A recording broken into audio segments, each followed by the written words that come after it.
have jokes. My name is Kimberly. Basically, I was thinking about how, first of all, you know how you hear different stories from different people?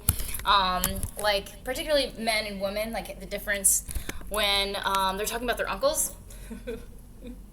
I feel like, yeah, it's a little different. It's a little different for men and women. When we're talking about, like, Thanksgiving or different experiences we've had with our uncles. I feel like for men, it's always like this confidant, this shoulder to lean on type of figure slash mentor. And then for the women, it's like, yeah, I caught my uncle staring at my legs at the Thanksgiving table, at the table at Thanksgiving dinner. Yeah, he keeps making eye contact, and I'm just, I don't know, for some reason he keeps trying to like be around me, and I feel like I don't know. And the other guys are just like talking, and they're like, I think my uncle is like my bro, and he helps me when I need my car fixed. He helps me when I need advice with the girls and the ladies. And bro's a bro, like that's my uncle. Like we'll go fishing together. We'll like go buy a scooter or a barbecue together. Like my uncle is that guy that I hang out with. That's more of like a cool friend. And then women are like, yeah, for some reason I just woke up and my uncle was standing above me when I was sleeping in the living room during Thanksgiving break, and I just, I kind of got this like weird feeling that he like was gonna do something if I didn't wake up in time. And then men are like, yeah, so I mean, Christmas was great with my uncle this year, and we just, you know, we just know what the other one wants. He got me this cool ass pocket watch, and then he got me this cool ass new wallet, and you know, bro's a bro. My uncle just knows what I need in my life. And then the women are talking in the family, and they're like, yeah, he gave me a Christmas card that said if I ever get lonely, feel free to come over. And I just feel like, is this seriously my uncle trying to like tell me happy, like, Merry Christmas? Like, I feel weird about this. And then men are like talking, and they're like, yeah, like my uncle is totally this guy that if I ever have any problem, if I'm short of a couple of change, and you know, he's gonna spot me, no problem. And then women are like, my uncle keeps trying to pimp me out. It's making me really uncomfortable. I just feel like there's differences between men and women when they're talking about their uncles. It differs. It differs. And then I was also thinking about how, you know, in like modern day pop culture, people always be talking about like something if they don't like it, or if they think it's like lame, or if they think it's like lousy or just like not cool, they refer to it as, you know, like that's gay. And like that has become like a modern, very popular phrase to say. But I was thinking, like, how did that come to be? Like, I don't know.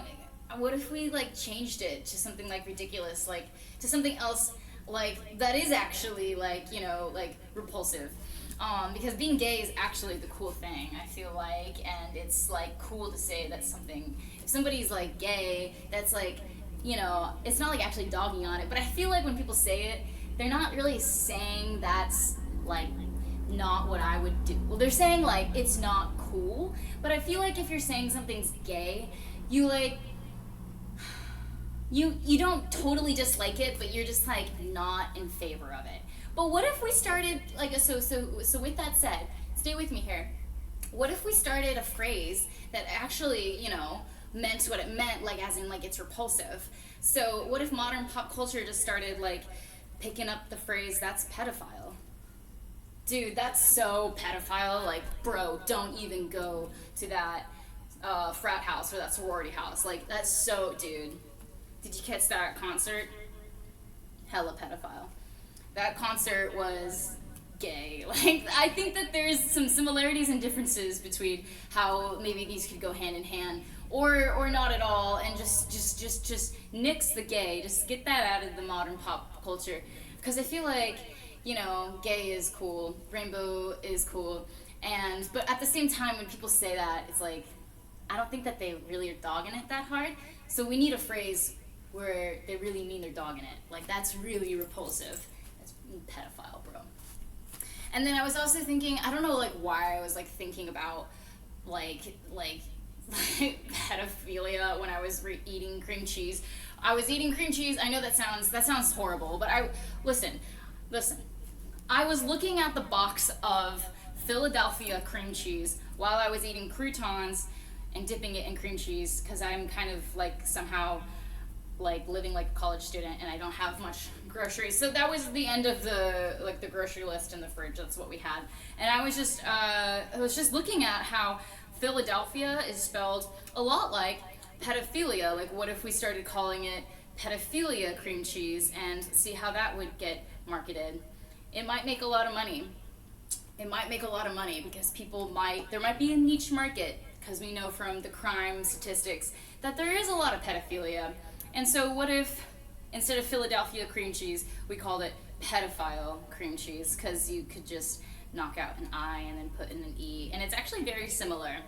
And I'm just saying, maybe Epstein was missing out on a huge niche marketing tactic. Who knows? And I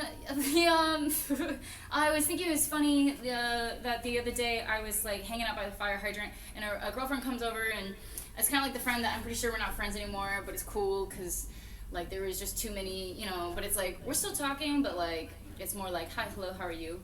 Still civil, still respectful, that's good. But she said that the reason she didn't really come over and talk to me that day is because she was dope sick and she just needed to get what she needed. And I said, oh, I get it, no problem. Well, I could have gotten you, like, a pound cake or a little, like, a little muffin. I know you like those from the bodega. And she's like, yeah, but the other reason too is because she's like, thank you, appreciate it. But, like, the other thing is too is that there was a guy outside the bodega who kept asking about you because you were sitting at the fire hydrant, and he kept asking if you and I and him could have a threesome. So that's why I wasn't really coming over to talk to you. I didn't want him to think that you were a hooker, and because she's a respectable sex worker, and she didn't want me to get embroiled into what that guy was trying to, like, scheme and plot. And he's like, and I think that ended up being the guy that came over and got, like, this, like, the really good look underneath my dress, because he just came out of nowhere and came over with a very strategic plan of how to take a little sneak peek of my tuta underneath my sundress, which went all the way down below past my knees. So he was crafty. He was a crafty motherfucker. I'm not gonna keep that. And the last little bit here that I have is about the last set is oh yeah, there was a girl today at Pelham Parkway who just, like, when somebody tells you like something nice, but they say it with, like, the rudest or meanest or, like, aggro, like, super frustrated, like aggressive hella energy. Like, she was giving me a nice tip, quote unquote, like, allegedly, but it felt a little mealy-mouthed, it felt a little two-faced, it felt a little double-handed, it felt a little facetious, it felt a little insincere, you know what I'm saying? Like, she came over and was like, and I had just put my guitar down, I finished my last song, I did my outro, and I said, thank you, New York, have a wonderful weekend, I love you. I start packing up my guitar, and this was just today. It was nice. It was beautiful outside, I made some cash, and I spread some smiles. It was a good time. And she just kind of, like, came right up to me after my set and was like, there's an elevator over there. And I kind of, like, I didn't clock that she was talking to me because I was in such like a performer's high that I was just, like, in my own world. And she goes, hello, like, and I finally look, I didn't know she was, and so I just looked over, and she's like, there's an elevator over there. And I was like, kind of looking at her because I didn't understand, like, where this aggression came from, this, like, malice and animosity, and I'm like, bro, like, and so I was just kind of looking at her, like, curious, but also, like, clocking in just, like, an interaction and processing her body language.